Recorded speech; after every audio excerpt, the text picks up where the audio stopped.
So, here's my wonderful person in my life, Reverend Myung. He wrote a book, As a Peace-Loving Global Citizen. On page 15, there's this really good story about him as a child giving away melons. Let me read it to you.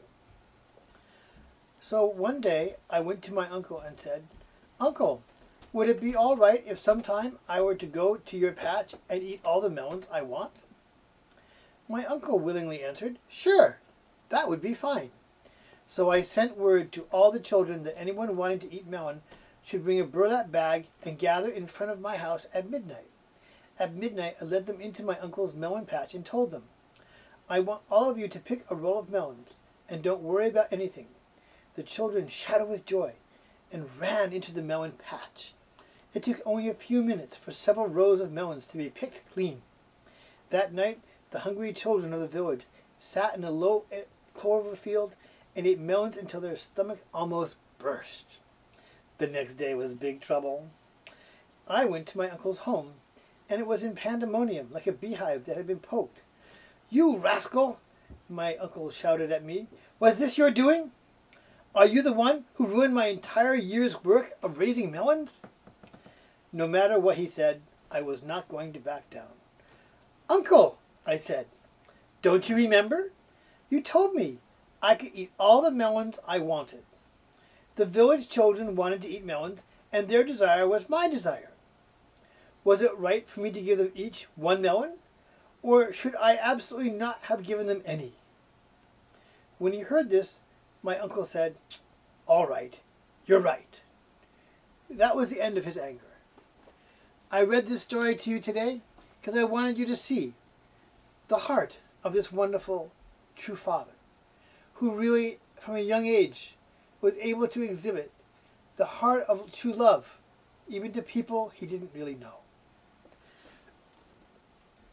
When we are trying to establish ourselves in a very unseasonable, unfavorable, unhappy circumstance, when we fall back on true things, we are standing on solid ground, and we have nowhere to go but up.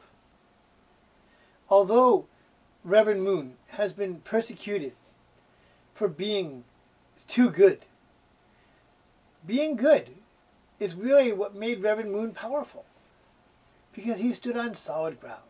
He never did anything that was actually going to hurt anyone. He always did things that were for the public good. He always tried his best to love other people, care for other people, and do good things for other people. And as a result, he could teach us how to have a true love and a true life and a true lineage.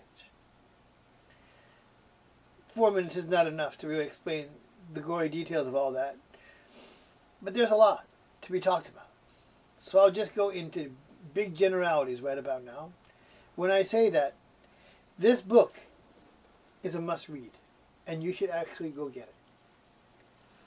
The key issue, why we need to read this book, is because we need to read about someone who really did good things in his life, and use that as an example for my own life, and use that to recognize that even though his circumstances were really not very easy to deal with, and many times nearly impossible to overcome, because of his spiritual power based on his heart, he was able to gather incredible physical power to go beyond really insurmountable difficulties and work in circumstances that hardly anybody could survive in, with a motivation that was so pure and so selfless that even miracles had to happen because it was so powerful.